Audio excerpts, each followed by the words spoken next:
Alright guys, we've got some huge Forsaken news and drama to go over today. From our first real look at Veronica's abilities, to Flowers being spotted again, Forsaken actually getting banned from another game's community, and even more, you definitely don't want to miss this one. Let's get right into it. Firstly, we've finally gotten our very first proper teaser for Veronica, and this one actually shows gameplay. Recently in the Forsaken Discord, Hitoko posted a short clip of Veronica in action, using one of her new skins, and there's already a lot to unpack here. In the footage, we can clearly see Veronica pulling off her skateboard ability. She rides forward at high speed and even bounces off walls with it, which looks insanely strong when you first see it. Down in the bottom right corner of the UI, we also get a peek at her full ability set. It looks like she has 3 unique powers. One is definitely the skateboard, another seems to be her graffiti spray, and the middle ability I'm not too sure about.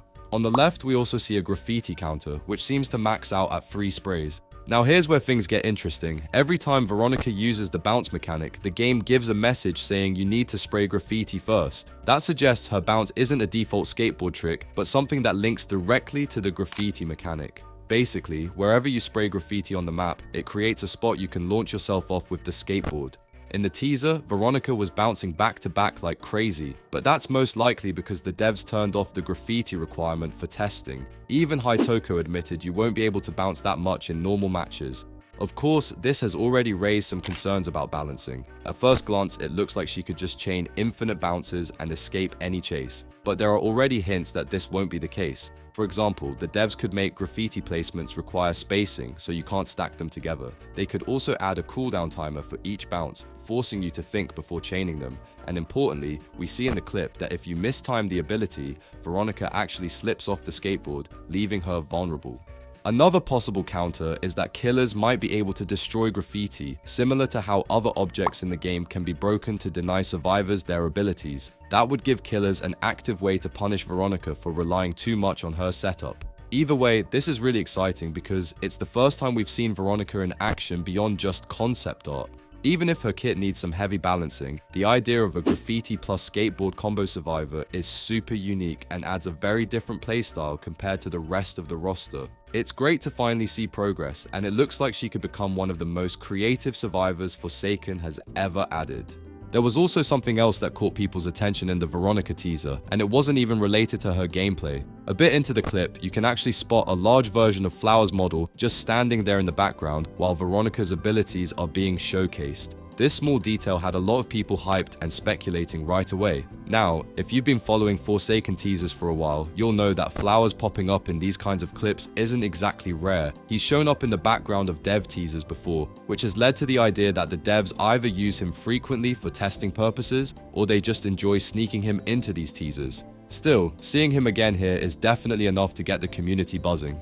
What makes this especially interesting is that Hitoko mentioned a while ago that Flowers was still being worked on behind the scenes, so the fact that his model appeared here suggests he hasn't been abandoned or forgotten about. There's a good chance the devs are still tinkering with him in some capacity, even if he's not the main focus right now. That being said, I wouldn't get too carried away with theories. With Guest 666's content and Chapter 2 taking priority, it's unlikely Flowers is anywhere close to being finished. More than likely, this was just a placeholder or testing model dropped into the scene for convenience. But either way, it's still cool to see him surface again, and it gives fans hope that eventually Flowers will get the spotlight he deserves. Next up, we've got some drama to go over, and this one stirred up a lot of conversation in the Forsaken community. Recently, the game Regretevator officially banned Forsaken from both their game and their community. What this basically means is that players are no longer allowed to talk about anything related to Forsaken's original creations. Characters like Two Time, Slasher, Chance and others are completely off the table. On top of that, defending Forsaken's actions in any way has also been prohibited, most likely in response to the Soul situation and the controversy surrounding the profit-sharing deal.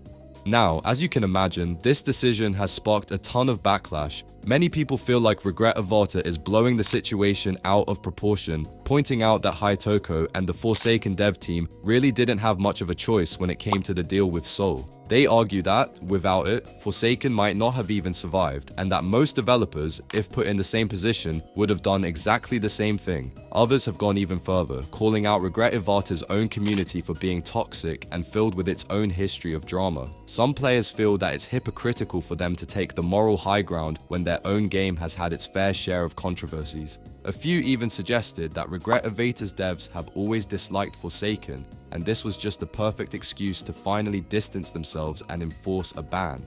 Things got even messier when players noticed that they weren't just banning Forsaken-related discussion, they were also restricting talk about unrelated projects like Seal Directory and I Has a Face LOLs.